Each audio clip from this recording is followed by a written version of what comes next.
Bom, deixa eu ver aqui. Eita, a sala tá volumosa hoje, viu? Vamos começar com a nossa maravilhosa frequência, certo? Vou deixar aqui os nomes aqui. Vamos lá. Dia 17. Essa cara do Faustão foi muito engraçada, viu? Arthur tá presente, Camila também. Cadê o Davi? Davi, ele só veio o quê? Só uma aula mesmo. Tem tudo? Vamos lá. Evelyn vai estar presente. Cadê a Johanna? A Johanna não, a Ingrid está aqui. A Ingrid está. Cadê Lívia? Lívia está aqui? Lívia, a Johanna ainda está com aquele problema no telefone dela? Rapaz. Então vamos lá, né? FJ.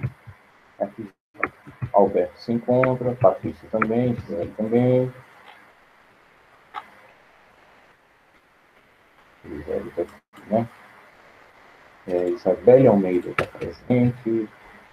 Ian também. Currículo também. Joana Maria também está presente. João Lucas, cadê ele? Então, aqui como. Acho que o celular dela está aparecendo afetado. Tá certo. João Lucas está faltando. José Matheus está presente. Aqui. José Matheus. Depois, tem mais, né? Júlia Evelyn. Júlia Evelyn está presente. Laura está presente. Lavínia está presente. Lavínia parece que não. Letícia Ribeiro. Letícia está presente. Elisa Ricardo está presente também. Maria Clara não está presente. A Lívia, desculpa, a Lívia está presente. Letícia Freitas se encontra? Letícia Freitas, não, né? Lívia, Maria Clara, Maria Letícia, Maria Lúcia está presente, Natália também, Sara também, Stephanie Moreira não está. Suiane também não. Tiago está presente. Vitor Emanuel e Yasmin.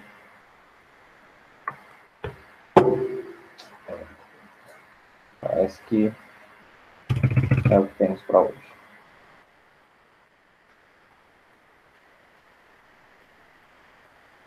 Bom, vamos lá. Seguinte, pessoal. Antes de mais nada, vocês ainda estão com...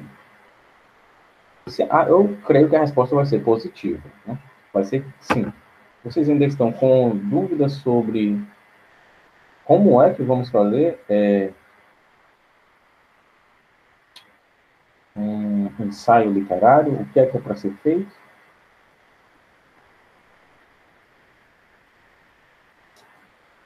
Temos dúvidas, né? Bom, vamos lá.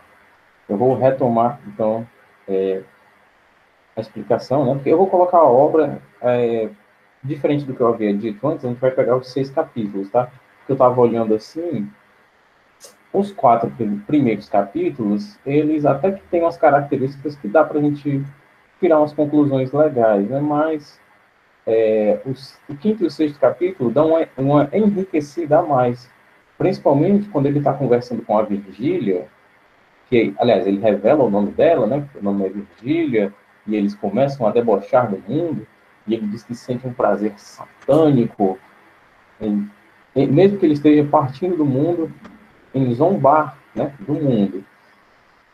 Como vai ser? Vai ser agora, meu querido. Eu vou passar aqui para a próxima segunda-feira. Eu vou dar mais orientações agora na quarta, tá bom? Não, aqui a gente é desse jeito.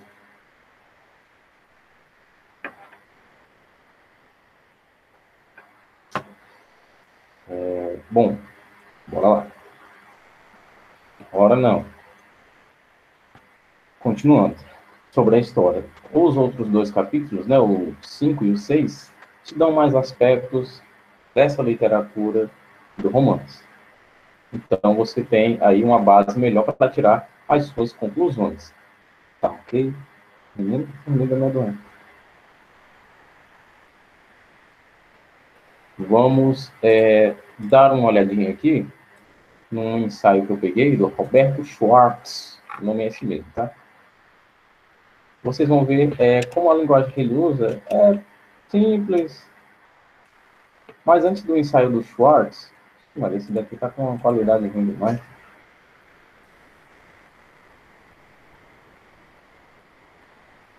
Vocês vão ver um exemplo aqui de um ensaio que é bem curtinho, tá bom? Eu peguei só um pedaço e vocês vão ver como é simplesinho, tá bom? O que assusta mais é o nome. O tema desse ensaio é a eutanásia. Também é do cyber, né? Eutanásia, vocês sabem o que é? Cadê a Não? Eutanásia, pessoal, é o seguinte, se baseia no seguinte, em proporcionar a morte para alguém, né? Que essa morte seja sem dor. Por exemplo, quando o cachorro ele está com calazar, ele tem o direito à eutanásia, a morrer sem dor. Alguém vai causar-lhe a morte, desde que não seja dolorosa, certo? É o famoso sacrifício, né? Por exemplo, um ser humano que teve sua morte cerebral dada por um médico, né? É tipo um veneno, a gente pode entender isso, né? O ser humano sofreu um acidente de carro e vamos botar aqui o nome dele de Diogo. Pronto, o Diogo estava dirigindo, veio um caminhão e pronto, o Diogo ficou muito mal no hospital. Os médicos deram sua morte cerebral. Ele só ia ficar vivo ali, o corpo dele, mas o cérebro já morreu, então já se sabe que ele nunca mais vai fazer nada voluntário, né? Quando a gente, quando é dada, aliás, a morte cerebral, basicamente a gente vai ter ali um cadáver vivo, que a pessoa não serve mais de nada, né? E a família pode querer desligar os aparelhos, né? Fica em estado vegetativo. É que eu fui mais ácido nas palavras. A família pode mandar desligar os aparelhos para acabar com aquele estado, né? Então ele vai morrer. E esse tipo de procedimento a gente chama de eutanásia. Eu peguei aqui um ensaio que vai falar sobre isso, certo? Para vocês verem como não é coisa do outro mundo, não, tá bom? Bora lá. Eu só não sei se vai dar para... Peraí, pronto. Aqui não vai pegar a palavra gravando. Tá ótimo. No caso aqui é o seguinte, a gente vai ver um ensaio, né? A opinião do autor sobre um tema. O tema é a eutanásia. Mas a gente pode fazer um ensaio sobre a cor das paredes da nossa casa. Qualquer coisa que seja passível de reflexão.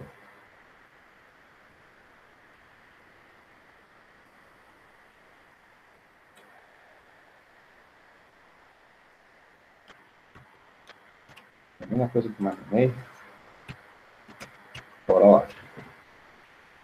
Eutanásia, direito ou ilegalidade? Tema recorrente nos dias atuais é a questão que trata da legalização ou não da eutanásia. Doutrinadores e pensadores se digladiam na defesa de suas teses. Em muitos países, esse procedimento já foi permitido sob a égide da lei. Os críticos da boa morte sustentam o velho e batido argumento de que ninguém tem o direito de tirar a vida de outrem, incrementado agora com o crescente avanço da medicina, que tem permitido uma sobrevida cada vez maior e verdadeiros milagres. Porém, tais assertivas não merecem ser acolhidas, pois a eutanásia é uma das poucas formas de amenizar a dor e sofrimento das pessoas que se encontram em estado terminal, devendo ser legalizada para que se torne um direito. Olha aí, pessoal. Viram que moleza? Ele usou duas palavrinhas ali com a linguagem mais rebuscada, vamos dizer assim, mas não tem nada demais, né? Basicamente uma redação, um artigo de opinião sobre um tema, sobre uma obra, sobre um filme, sobre um livro. Ah, é isso aqui que é um ensaio, tá? Não tem glitter, não tem brilho, não tem nada demais, tá bom? É você, caneta e papel. Suave, né? Tranquilo. Tranquilo e favorável. Vamos continuar no segundo parágrafo agora. Pronto, eu parei aqui. Não há dúvidas que a legalização da eutanásia precisa ser vista com minúcias e com extremo rigor, para que não seja utilizada de forma desenfreada e sem limites, transformando-se em uma verdadeira forma legalizada de assassinato. Ademais, a eutanásia não pode servir apenas como meio de, opa, de, no caso está errado, de redução das despesas do Estado, ou então como forma de enxugar as suas legalizações, uma vez que são indiscutíveis os benefícios que esse processo pode trazer, não só ao moribundo, que dela necessita, mas também a toda a sua família. Ele está dizendo aqui que tem que legalizar, sim, mas com cuidado, para que não seja utilizada sem limites. E que não se pode perder de vista os benefícios, tanto para a pessoa que está ali em estado terminal, como para a família. A linguagem, pessoal, vamos lá, sejam sinceros, eu quero o retorno aqui de vocês, tá? Isso aqui é tão importante para vocês como para mim. A linguagem aqui está complicada, não é bem puxado assim para uma redação, com umas pitadas de pessoalidade ali, acolá, né? Ainda que ele não tenha colocado verbos e pronomes em primeira pessoa, a gente nota com os conectivos, com alguns advérbios, a gente nota que esses marcadores linguísticos estão dando a opinião dele de uma maneira bem enfática. E aí, o que é que vocês acham? Não é complicado não, né? Basicamente, é a sua opinião sobre uma obra aqui. Dessa vez, você tem que ler. Cadê vocês, pessoal?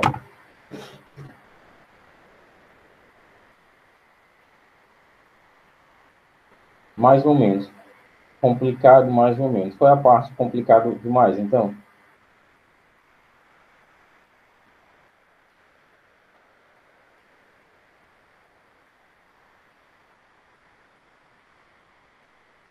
Se é complicado mais ou menos, tem uma parte que é menos complicada. E tem uma parte que é mais. A parte mais complicada é de fazer?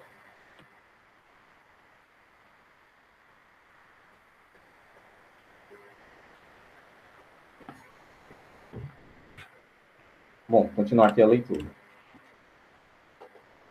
Eu parei aqui.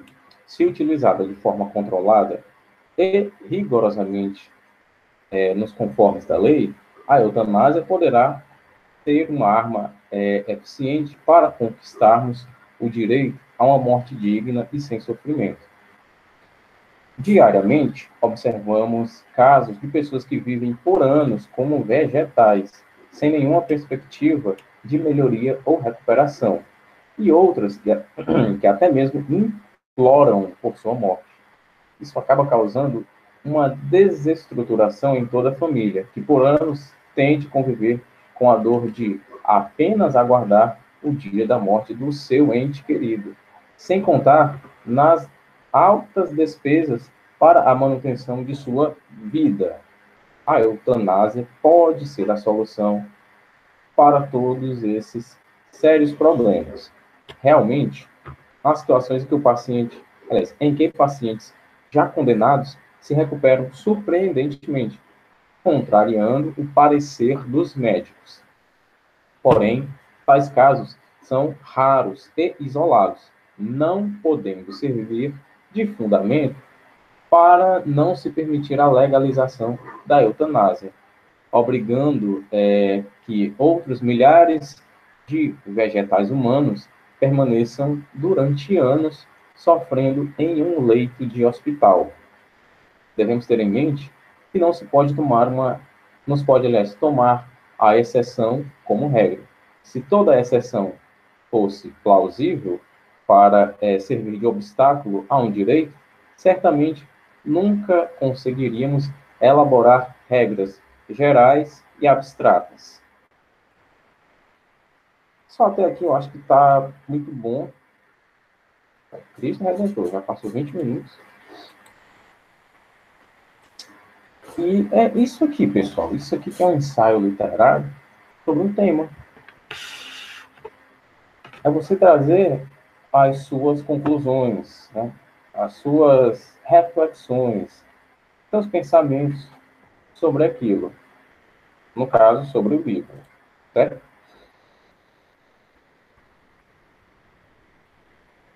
Agora eu vou colocar aqui outro ensaio, e agora é de um livro do Machado de Assis, tá bem? Eu vou colocar tudo isso no Google Sala de Aula, tá bom? Não se preocupem não, tá? Vamos lá, abre aspas. Antes de mais nada, esse outro livro aqui, ele fala sobre um personagem que ele é nacionalista, sabe? Nacionalista de verdade mesmo. Tão nacionalista que na biblioteca dele só tem livros de escritores brasileiros. Então, ele é extremamente nacionalista, né? Ou seja, ele é ufanista. O ufanista é mais ou menos aquele pessoal da direita, né? Que diz que adora, que ama o Brasil, mas que bate continência para a bandeira dos Estados Unidos. Mais ou menos assim. Eu não tenho um lado nem direito nem esquerdo, tá bom?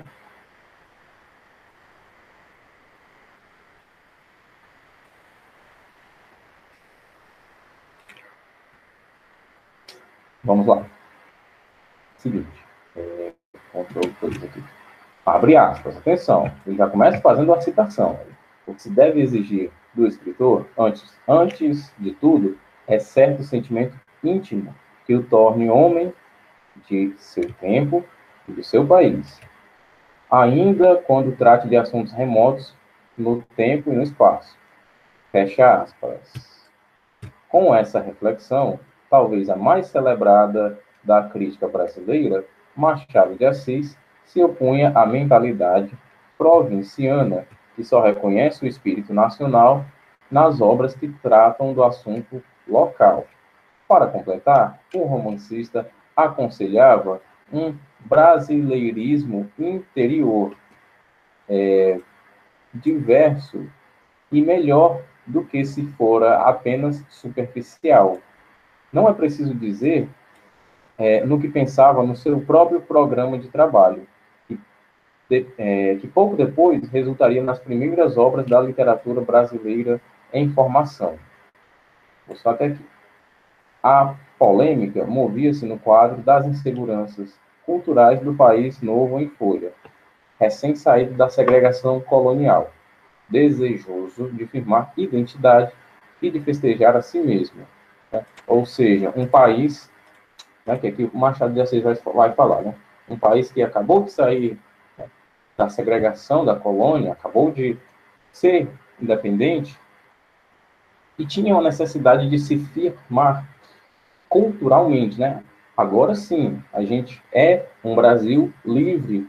Vamos fazer a nossa música brasileira, vamos fazer a nossa literatura brasileira, né? Porque não dava para constituir literatura brasileira se a gente não tinha nenhuma ideia do que era o Brasil, né?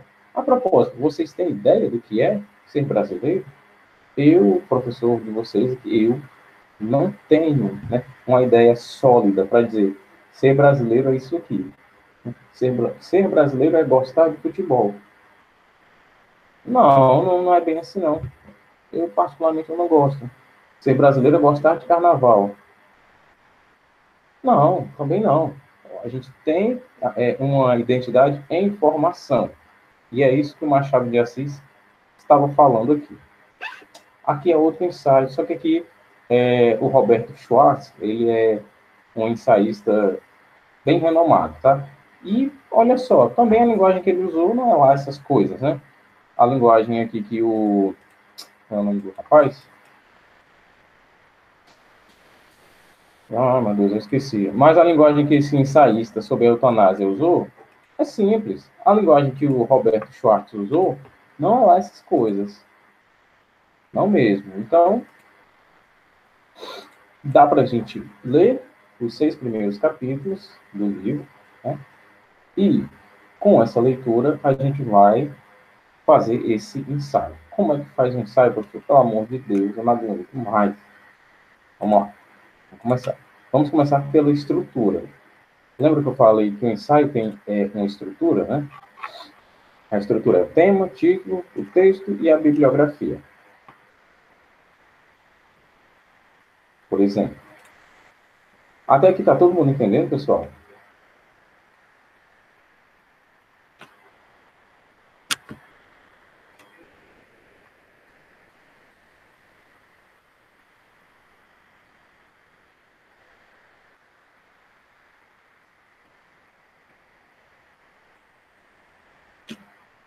Que bom, que bom.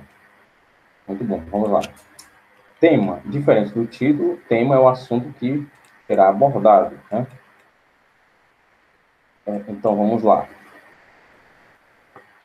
A gente tem aqui como tema a literatura, por exemplo, literatura brasileira. A gente pode colocar como tema aqui memórias póstumas em análise, né? Pode ser o tema, né? E depois o título. Normalmente o título, que o ensaio normalmente possui um título, né? Os títulos estão relacionados com o tema, né? Pode ser Notas sobre Machado de Assis. Como é, professor? Pode ser simples desse jeito? Pode, você vem aqui, ó. Coloca aqui. Ctrl 2. Cá. Pronto. Não era isso que eu queria fazer.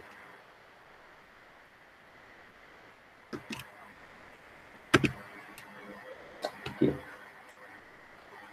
Aqui já simulando a folha, tá? Vamos lá. Aqui de amarelo, tema, tá bom? Você pode colocar memórias póstumas em análise. Pronto. Tema esse. Aqui de verde, vai ser o título. O romance naturalista de Machado de Assis. Pronto. O romance naturalista. Não, essa obra está dentro do romance naturalista? Tá. Não é do Machado de Assis? Também.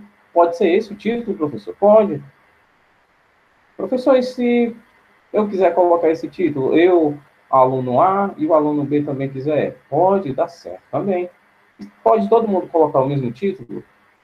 Até o título e o tema pode. Até o título e o tema pode ser igual de todo mundo, tá certo? Agora, quando você chegar aqui no corpício do texto, né, que é onde você vai dividir em introdução, desenvolvimento e conclusão, né?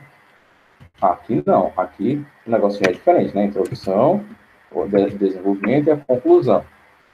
Aqui é claro que é bem mais provável que cada um vá ter um entendimento diferente do texto, tá certo? E, professor, a bibliografia, eu tenho certeza que você vai pesquisar. Você coloca aqui o site que você pesquisou, a fonte, só não vão no Brainly, eu já disse. Não, brincadeira. Se você achar vantajoso pesquisar no Brainly, tá ok, tá ok. Vamos lá, você coloca aqui o site, tá certo? Você coloca, por acaso, se você pesquisar em um livro, coloca aqui o livro e você vai colocar a obra que você usou aqui para a análise. Ah, professor, peraí, quer dizer que tudo isso dá numa lauda? Olha, eu acho que dá numa folha de caderno. Dá certo, sim. Já que são poucas páginas que a gente vai ler, né? Na verdade, isso aqui que eu estou fazendo com vocês é um ensaio de como vocês vão fazer um ensaio. Mas, basicamente, é isso aqui, pessoal. Não tem grandes complicações, tá certo? Eu acredito que o principal, né, o mais difícil é você sentar, você ler e você fazer. Só lembrando, a melhor definição que eu tenho para vocês de o que é um ensaio é um artigo, certo? De opinião sobre uma obra, tá certo? É um artigo de opinião sobre uma obra. Vai ter sua opinião, suas conclusões, suas ideias, seus pensamentos, suas reflexões. Vai ter desse jeito. Vai ter pronome na primeira pessoa? Vai. Em primeira pessoa, aliás, vai. Vai ter verbo em primeira pessoa? Ó, pode colocar. Um ensaio literário permite isso, tá bom? Não tem essas limitações tão grandes como a gente encontra, por exemplo, na redação. Eu diria que em grau de dificuldade é quase a mesma coisa da redação. O grau de dificuldade é quase o mesmo, né? Porque na redação, se você quiser, você nem faz título, né? Você faz só... Opa! Você faz só o texto e pronto, né? Você não precisa de título, de tema e de bibliografia. Mas aqui tem um leque de oportunidades bem maior do que o da redação. Eu vou colocar esses exemplos, tá? Vou colocar 3. São 3 exemplos que eu vou colocar, tá? O outro está com a qualidade muito ruim e com a linguagem muito ruim também. Acredito que não vai ser vantajoso para vocês.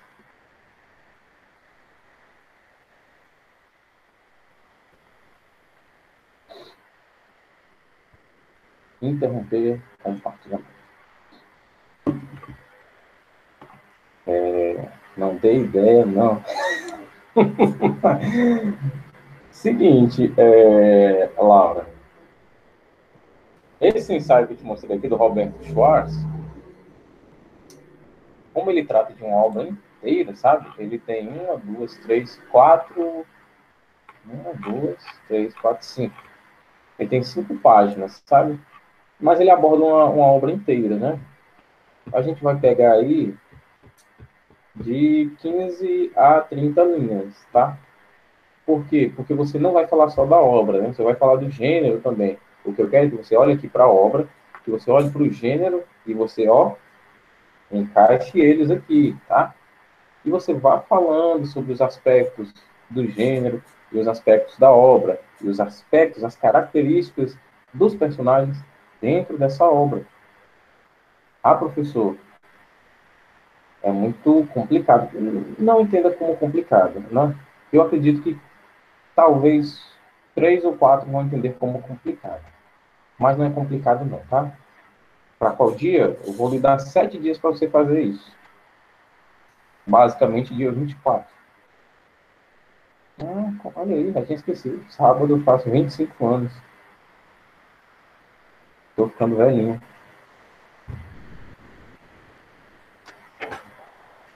Pois é, né? Acontece. E o pior, todo ano é a mesma coisa. Bom, vamos lá. Eu não sei se vocês viram, mas tem um ensaio. Um ensaio não, perdoem-me. Deixa eu ver. Romance, memórias. Rapaz, tá faltando um documento aqui para vocês. Eu vou colocar. Só para a gente. A aula de hoje foi rápida até demais, viu? Vamos lá. Chegou mais gente aqui. Pessoal, tem alguém aqui que não estava na hora que eu fiz a chamada? Tem? Que eu fiz a chamada, tinham 23 pessoas e agora tem 25. Pode ser alguém conectado em dois dispositivos, né? Deixa eu ver aqui. Esse daqui só pode ser o Vitor Emanuel, né? Deixa eu ver. Vitor Emanuel. Deixa eu ver.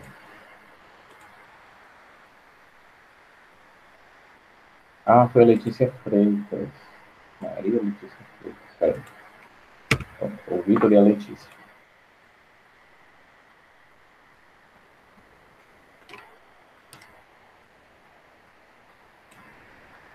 Bom, vamos lá. Só uma pergunta. Alguém não entendeu? Alguém quer que eu repita? Porque a gente vai retomar esse assunto na quarta, mas a gente já vai pegar na progressão de onde vocês estão, tá certo? Quem tem dúvidas ainda, não tenha vergonha não, pode dizer, professor, não entendi nada. Eu explico tudo de novo.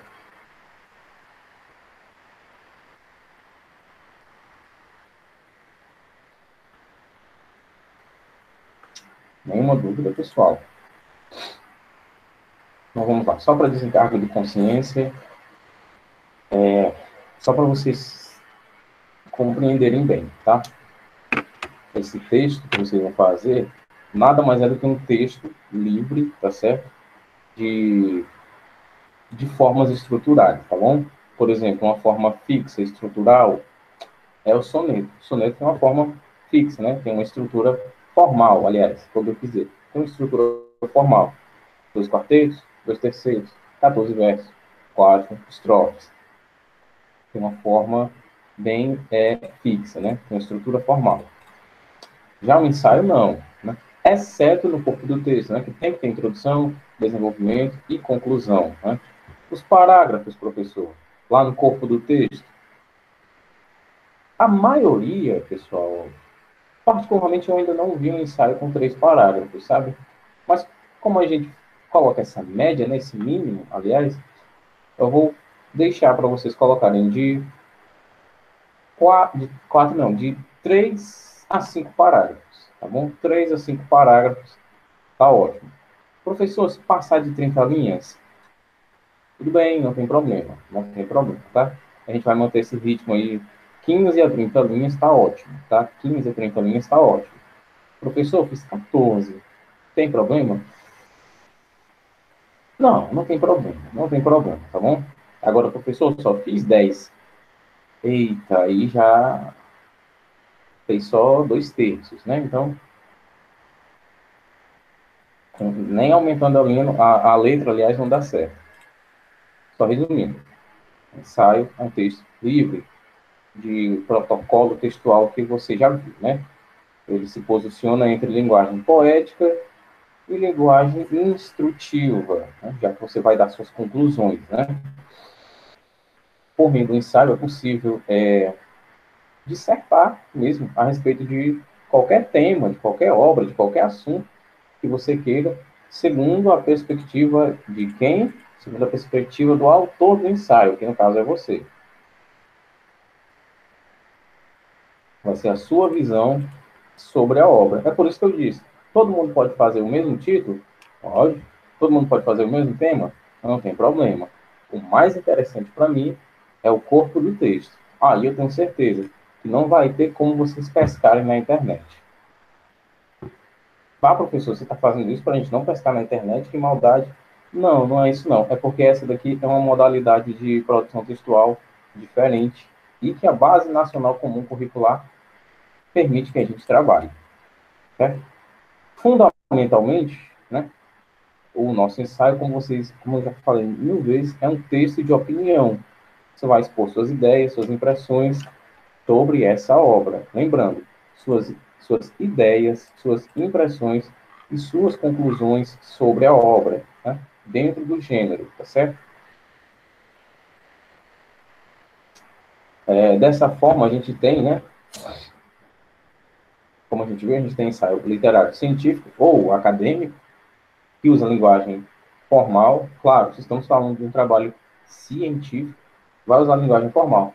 Já o ensaio literário é esse mais suave de fazer, certo? Mas eu diria até mais simples. já que ele é discursivo também, né? Ele procura analisar suas interpretações com base no seu raciocínio sobre a obra, né? Ele é considerado literário, né? Eu acho que vocês talvez tenham se perguntado isso, né? Por que é que o literário eu posso usar linguagem informal também, né? É porque ele tem um valor estético, tá certo? Que se que reflete, né? O seu estilo e a sua maneira, aliás, reflete no seu estilo e na sua maneira como se usa a linguagem, tá bem? A gente tem vários autores que afirmam que o ensaio literário pertence a um gênero híbrido, um gênero misto, né? Isso porque sua execução requer uma dimensão estética, mas também precisa de raciocínio para apresentar seus temas. Ou seja, um ensaio literário, os ensaios literários, aliás, são união entre análise lógica e criação estética. A análise lógica sobre a obra e a sua criação estética argumentativa. Por isso que a gente chama ele de ensaio literário.